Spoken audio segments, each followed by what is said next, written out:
사도행전 18장 1절에서 11절 말씀입니다. 사도행전 18장 1절에서 11절 말씀.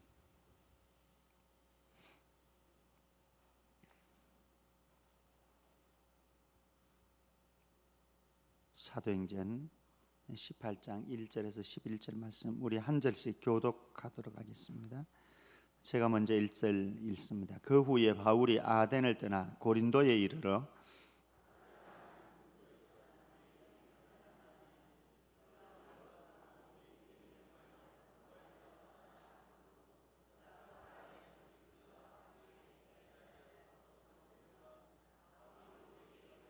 생업이 같으므로 함께 살며 일을 하니 그 생업은 천막을 만드는 것이더라.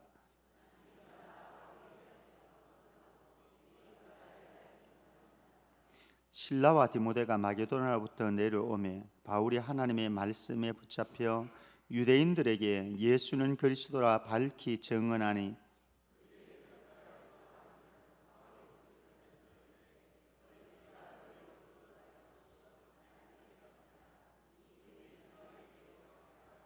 거기서 옮겨 하나님을 경외하는 디도 유소도라 하는 사람의 집에 들어가니 그 집은 회당 옆이라.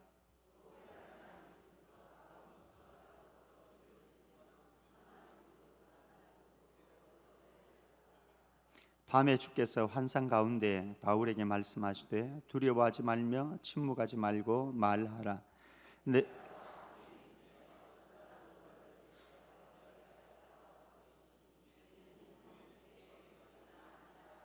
같이요. 1년 6개월을 머물며 그들 가운데서 하나님의 말씀을 가르치니라. 아멘. 이번에 공부하느라고 고생 많았습니다. 학창 시절에도 공부하는 거 지겨웠었는데 또 새벽 기도에도 공부하자니 힘들었을 겁니다. 바울의 선교 사역을 우리는 보아왔습니다. 월요일 날에는 다메섹에서 준비하는 다메섹에서 예수님을 만나고 그래서 예수님에게 깨어지고 그리고 아나니아를 만나서 아나니아가 안수하고 그리고 그의 비늘이 벗겨지는, 회복되어지는 사건을 우리는 보았습니다. 그리고 아라비아 광야로 내려가고 그리고 다소로 가서 침묵하는 침묵의 시간을 우리는 보았습니다. 때로는 우리의 인생에 광야로 가는 시간이 필요하고 그리고 또 물러가서 도망가서 침묵해야 되는, 홀로 있어야 되는 그런 시간들도 있는데 그런데 그런 시간들마저도 하나님의 계획 속에서 또 하나님의 인도 속에서 이루어지는 것이다. 그래서 침묵의 때를 또 피해 있는, 홀로 있는 시간들을 하늘 아버지하고 독대하는 시간으로 활용해야 된다 말씀을 드렸습니다. 그리고 1차 선교 여행이 이루어지면서 이제 우리는 수요일 날 이고니온에서의 1차 선교 활동하는 것을 보았습니다. 굉장히 힘든 지역에서의 선교가 바로 이고니온이었습니다. 그래서 죽을 지경이 되어졌던 장소 이고니온이었습니다. 그런데 그곳에서도 주를 힘입어 그는 담대하게 예수 그리스도가 하나님의 아들이라 그리스도라 증거를 했다 말씀을 드렸습니다. 그래서 우리의 일생에 때로는 극한 어려움이 있고 나 홀로 있는 시간처럼 느껴지는 그런 순간들이 있을지라도 결국 우리가 살아가는 사명자의 길은, 하나님께서 사용하시는 사람의 길은 주를 힘입어서 살아가는 것이다. 다른 것을 우리가 의지해서 다른 것의 도우심을 받아서 다른 것을 우리의 힘의 근원으로 삼는 것이 아니라 주님이 나와 함께 하시는 그 힘을 가지고 살아가는 존재, 그것이 사명자의 길이다 말씀을 드렸습니다. 그리고 목요일 날은 2차 선교를 우리는 보았습니다. 마게도냐인의 환상을 보고 빌립보 지방으로, 마게도냐 지역으로 건너가서 빌립보에 이르게 되어집니다. 자, 2차 선교는 다시 한번 우리 보시죠. 보십시다. 연결되어져야 되니까요. 예, 지도 한번 보여주십시다. 예. 안디옥에서 출발했다라고 말씀을 드렸습니다. 안디옥에서 출발한 2차 선교가 수리아, 안디옥이 있는 그 지역이 수리아 지역입니다. 수리아, 길리기아 지역을 지나서 그 다음에 더베, 루스드라 지역으로 가게 되어집니다. 네.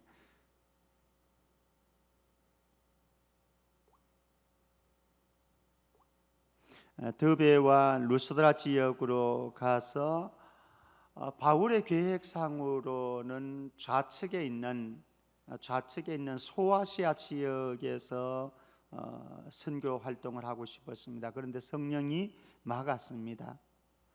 그러면서 바울은 또 한편으로는 안 되면은 저쪽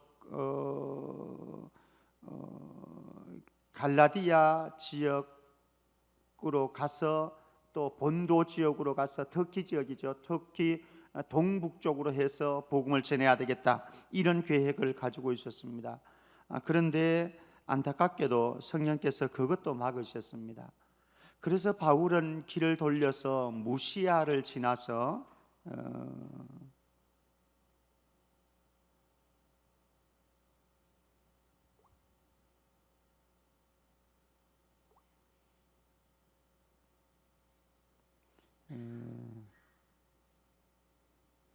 무시아를 지나서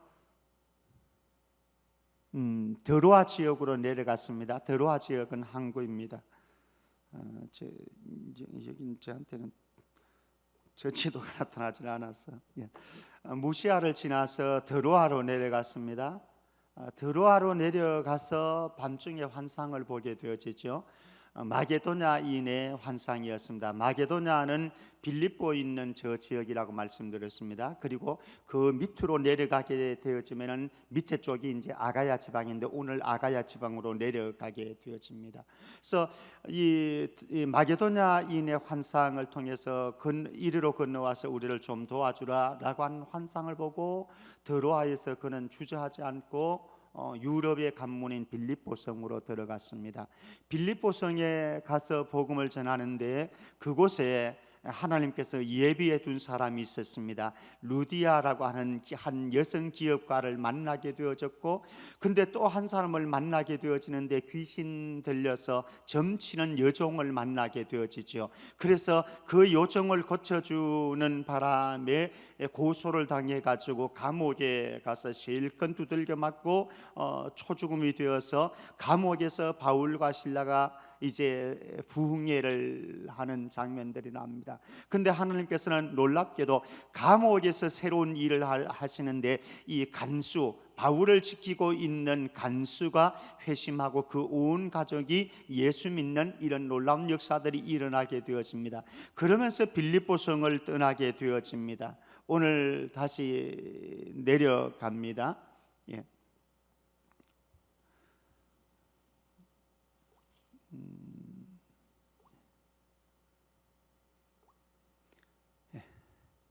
예. 빌립보 지방에서 우리 어제 보았던 데살로니가로 가게 되어집니다. 데살로니가로 가게 되어진데 데살로니가에서 어제 불량배가 동원되었죠. 유대인들이 불량배를 동원해 가지고 결국은 바울은 데살로니가에서 밤중에 형제들의 도움을 받아서 도망을 가게 되어집니다. 어디로 도망가게 되어지는가 하면은 베레아로 도망을 가게 되어집니다. 베레아 지방에서 우리는 신사적인 사람들, 베레아 사람들을 만나게 되어지는 바울 보지는 않았습니다만은 그렇게 해서 복음을 성공적으로 전하는 것 같았습니다. 그런데 거기에서도 데살로니가에서 바울을 방해했던 유대인들이 따라왔습니다. 베레아까지 따라왔습니다. 그러면서 이 베레아에서 소동을 일으키게 되어지죠. 결국은 베레아 지방에서 도망갈 수밖에 없었습니다. 그때에 누구를 두고 가는가 하면은 바울 이 실라와 함께 했던 또 디모데를 이곳에 남겨줍니다. 베레아에 남겨주게 되어지죠. 그리고 배를 타고 배를 타고 베레아에서 저 해변으로 해서 아덴 지역까지, 아덴은 아테네인 거죠. 유명한 아테네. 그래서 아테네에 가서, 아덴 지역에 가서 우리가 잘 알고 있는 철학책에 나오고 있는 에피쿠로스 학파, 쾌락주의자들이죠. 그리고 스토아 학파, 금욕주의자들이죠. 에피쿠로스 학파와 스토아 학파와 더불어서 아레오파고 언덕에서, 거기는 논쟁하는 장소가 아레오파고 언덕이 있습니다. 높은 언덕인데 그 언덕에서 보면은 신전이 보이는 그 장소에서 그들은 같이 논쟁을 했습니다. 그런데 논쟁을 했는데 아덴에서 아마 바울은 기대가 컸을 거예요. 자기의 철학적인 지식들, 헬라적인 사상들, 이런 것들을 총동원해 가지고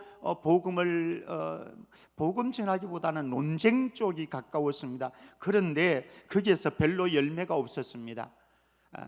그래서 아테네를 다시 떠나게 되어집니다. 떠나서 어디를 향하는가 하면은 고린도로 가게 되어지죠. 아덴과 고린도, 갱그리아 이 지역은 아가야 지역입니다. 지금의 그러니까 마게도냐, 아가야 이 지방 전체가 이제 그리스 땅 아니겠습니까? 근데 그 당시로 본다면은 위쪽이 마게도냐 지역이었고 밑에 쪽이 오늘 보게 되어지는 아덴, 고린도, 갱그리아 이 지역이 이제 아가야 지역이 되어집니다. 오늘 말씀에는 이제 고린도를 보게 되어지고요. 갱그리아 땅에 가서 이제 머리를 밀고는 다시 소아시아로 넘어옵니다. 에베소로 넘어옵니다. 에베소로 넘어와서 정리를 하고, 사역 정리를 하고, 저 가이사랴, 팔레스타인 땅으로 오는 거죠. 가이사랴로 와가지고 다시 안디옥으로 가서 안디옥에서 선교 보고를 하면서 2차 선교가 마무리되어집니다. 3차 선교는 우리가 로마로 가는 길인데 보지는 못하지만 2차 선교에서 우리는 마무리를 지으려고 합니다. 오늘은 고린도 지역에서 선교하는 바울을 한번 살펴보려고 합니다. 고린도에 왔어요. 이 고린도 지역은 아가야 지역에서 굉장히 큰 도시입니다. 무역이 굉장히 성했던 지역이었고요. 그러니까 돈이 많이 돌았던 지역이었습니다. 그리고 이곳에는 고대 신화들의 이야기가 많이 전해지는 그런 지역이었고, 그리고 아프로디테 신전을 두고 있는 그런 곳이었을 뿐만 아니라 우리가 지금도 아마 여러분들이 영어 사전을 찾아보면은 코린티안이라고 이렇게 그 영어 사전에 나올 겁니다. 코린티안 그러면은 성적으로 문란한 사람들 뭐 이렇게 아마 해석이 돼 있을 거예요. 성적으로 문란한 사람들, 그 정도로 이 고린도 사람들은 성적으로 문란한 삶을 살았던, 주로 바닷가들이 좀 그런 경향성들이 있죠. 신을 많이 숭배하고요, 성적으로 좀 개방되어진 그런 곳, 고린도가 그랬습니다. 이 지역으로 이제 가서 복음을 전하는데 한번 가보십시다. 5절 말씀 한번 가보면요, 이 지역에 가서도 그렇게 평탄한 일은 아닙니다. 5절 말씀에 보면은요, 같이 한번 볼까요? 시작. 실라와 디모데가 마게도냐로부터 내려오매 바울이 하나님의 말씀에 붙잡혀 유대인들에게 예수는 그리스도라 밝히 증언하니 말씀합니다. 그런데 이 유대인들에게 예수는 그리스도라, 하나님의 아들이라, 메시아라 이렇게 밝히 증언을 했는데 6절 말씀에 보면은 여기에 문제가 생기게 되어집니다. 그들이 대적하여 비방하거늘 바울이 옷을 털면서 이르되 너희 피가 너희 머리로 돌아갈 것이요 나는 깨끗하니라, 이후에는 이방인에게로 가리라 하고, 바울이 가는 곳곳마다 주로 거의 유대인들의 회당에서 복음을 전했습니다. 그러니까 바울의 가슴에는 유대인들이, 동족인 유대인들이 가슴에 새겨져 있다라고 하는 거예요. 그래서 어떻게 하든지 이 동족인 유대인들이 하나님을 알도록 하고 싶었고, 예수님을 알도록 하고 싶었고, 그들의 인생에 새로운 변화가 오기를 기대하면서 동족들에게 복음을 전했는데, 사실 가는 곳곳마다 부딪히는 건 누군가 하면은 동족들인 유대인들이 부딪히는 거죠. 우리 어제 보았던 데살로니가에서도 동족들이 시장 잡배들을 끌고 와서 소동을 일으켜서 결국은 그곳에서 쫓겨나는 그런 신세가 되어졌습니다. 오늘 여기 말씀에도 고린도에서도 동일하게 유대인들이 지금 바울을 방해하고 있습니다. 우리 12절 말씀 한번 보면요, 12절 방송실에서 띄어지지 않으니까 제가 보겠습니다. 12절 말씀 보면은 갈리오가 아가야 총독되었을 때에 유대인이 일제히 일어나 바울을 대적하여 법정으로 데리고 가서 고소를 합니다. 총독, 아가야 총독인 갈리오에게 바울과, 여기에서는 이제 실라와 디모데가 베레아에서 내려와 가지고 합류됐으니까요, 이제 이들을 고소를 하게 되어집니다. 그래서 결국은 이 고린도에서 또 떠나게 되어지는 거죠. 아덴에서 바울은 기대 속에서 아덴의 철학자들과 더불어서 논쟁을 했습니다. 그런데 실망하고 아덴을 떠나야만 했습니다. 열매가 그렇게 없었습니다. 그리고 고린도로 내려왔습니다. 고린도에 와서 다시 그리스도의 복음을 전하는데 여기서도 어려움이 생겼습니다. 아마 이 바울의 마음속에서는 굉장히 낙심도 많이 되었을 것입니다. 굉장히 지쳐 있었을 것입니다. 배를 타고 육지를 건너고 이렇게 여행했으니까요. 그런데 그런 최악의 상황 속에서도 하나님은 여전히 일을 하시는 것을 보게 되어집니다. 어떻게 일을 하시는지 한번 보십시다. 첫 번째는 이 고린도에 왔는데 고린도에 누가 준비되어 있는가 하면은 2절 말씀 같이 한번 보실래요? 2절 같이요, 시작. 아굴라라 하는 본도에서 난 유대인 한 사람을 만나니 글라우디오가 모든 유대인을 명하여 로마에서 떠나라 한 거로 그가 그 아내 브리스길라와 함께 이달리아로부터 새로 온지라. 바울이 그들에게 가매, 브리스길라와 아굴라 부부 유명한 사람들 아니겠습니까? 바울의 사역에서 너무너무 소중했던 사람, 너무너무 소중했던 사람, 업이 같은 텐트 제조업자이죠.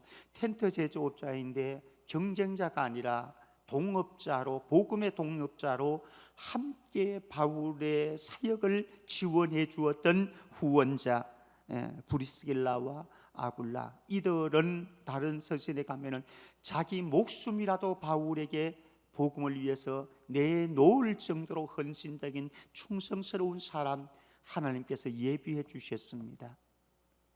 그리고 우리 읽었습니다만 5절 말씀에 보면 두 번째 하나님께서 선물을 준비해 주십니다. 실라와 디모데가 마게도냐로부터 내려오매, 우리 아까 전에 제가 일정을 소개해 드릴 때에 베레아 지역에서 바울이 디모데와 실라를 남겨두었다라고 말씀드렸습니다. 그러면서 그 길을 떠나면서 너희들이 곧 나에게 다시 오기를 원한다 라고 당부를 하고 베레아 지역을 떠났습니다.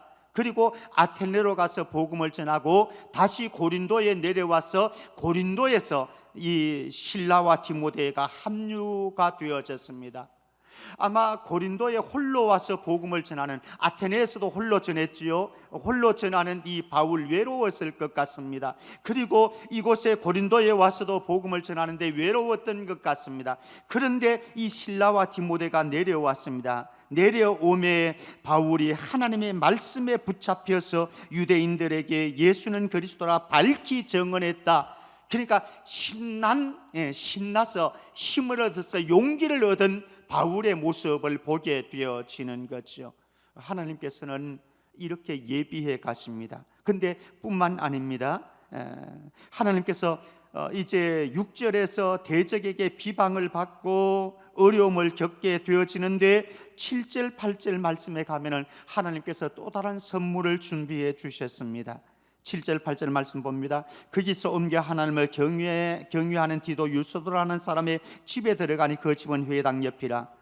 회당에서 복음을 전했거든요. 유대인의 회당에서 유대인들과 헬라인들, 고린도 사람들을 대상으로 해서 복음을 전했는데 불행하게도 대적들이 일어났습니다. 유대인들이 대적을 하게 되었습니다. 그래서 회당에서 더 이상 복음을 전할 수가 없었습니다. 그래서 회당을 빠져나와서 어디로 가는가 하면 회당 옆에 한 집이 있었는데 디도 유서도의 집입니다. 디도 유서도의 집에 가서 복음을 전하기 시작합니다. 8절입니다.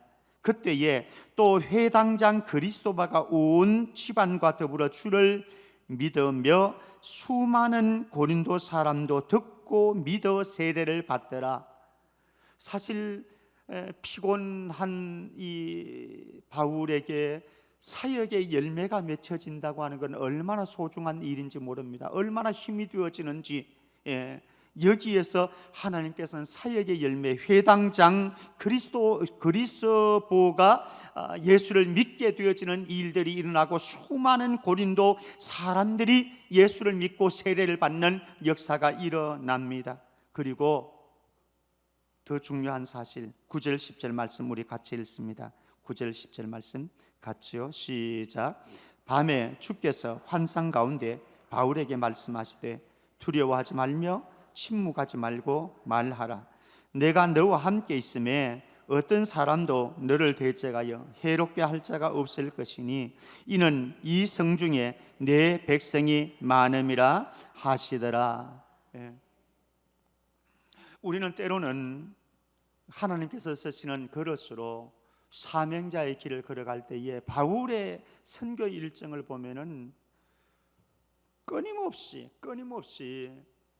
피곤하고 지치고 반대에 부딪히고 낙심되어지는 상황들이 끊임없이 일어나는 것을 보게 되어집니다. 어쩌면은 저와 여러분들의 인생의 현장이라고 생각되어지고, 그리고 주님께서 우리에게 주신 사명의 길을 걸어갈 때에 우리가 겪게 되어질 수밖에 없는 삶의 현실이라고 생각되어집니다. 근데 분명한 것은 무엇인가 하면은요, 나만 홀로 걸어가는 것이 아니라 주님께서 어떤 상황, 어떤 장소, 어떤 사건 속에서도 내가 너와 함께 한다 라고 말씀하고 있습니다. 분명히 내가 너와 함께 있음에 라고 말씀합니다. 혼자 걷는다고 생각하지 마십시오. 혼자 이 어려움 겪는다고 생각하지 마십시오. 주님께서 최악의 상황 속에서도 반드시 함께 계심을 믿으시기를 바랍니다. 그것이면 족합니다. 그것이면 족합니다. 어려움이 없는 것 아닙니다. 핍박이 없는 것 아닙니다. 고달프지 않은 것 아닙니다. 몸이 아프지 않은 것 아니에요. 있어요. 경험합니다. 그런데 중요한 것은 그 모든 상황 속에서 때로는 나 홀로 있는 것 같아서 좀 외롭기도 하고, 때로는 힘겹기도 하고, 때로는 불평스럽기도 한데 주님께서는 다 일하고 계세요. 주님이 일하고 계세요. 브리스길라와 아굴라 여기에 준비해 두셨어요. 그리고 디모데와 실라 내려오게 하셨어요. 그리고 사역의 열매 주님께서 선물로 준비해 주셨어요. 이 성중에, 고린도 성중에 수많은 사람들 있는데 그들을 위해서 주님이 친히 내가 일하고 있다라고 바울에게 말씀하십니다. 걱정하지 마시고, 염려하지 마시고, 지치지 마시고, 외롭다고 탄식하지 마시고 주님 한 분 붙잡고 사명자의 길 걸어갈 수 있기를 바랍니다. 어떤 상황 속에서도 주님이 일하십니다. 내가 일하기 전에 주님이 앞장서 가시면서 일해 왔습니다. 1차 선교 때, 2차 선교 때 주님이 해왔습니다. 바울도 안 한 건 아니지만은, 바나바도 안 한 건 아니지만은, 신라도 안 한 건 아니지만은 그러나 더 중요한 것은 사명자의 길 앞에서 주님이 가시면서 일하시더라. 저와 여러분들이 일평생 살아가는 사명자의 길 앞에서 주님이 일하시는 주님의 음성 들어가고 일해 가시는 주님의 모습 바라보고, 그래서 우리의 삶이 주님 앞에 서는 그날까지 주께서 주신 사명 요거 하나 붙잡고 예수 그리스도가 우리의 소망이라고, 예수 그리스도가 우리의 유일한 메시아라고, 예수 그리스도께서 우리의 삶을 새롭게 변화시킨다고 고백하고 간증하고 정언하는, 그래서 주님 나라를 향해서 함께 행진하는 우리 모두가 되기를 주의 이름으로 축복합니다.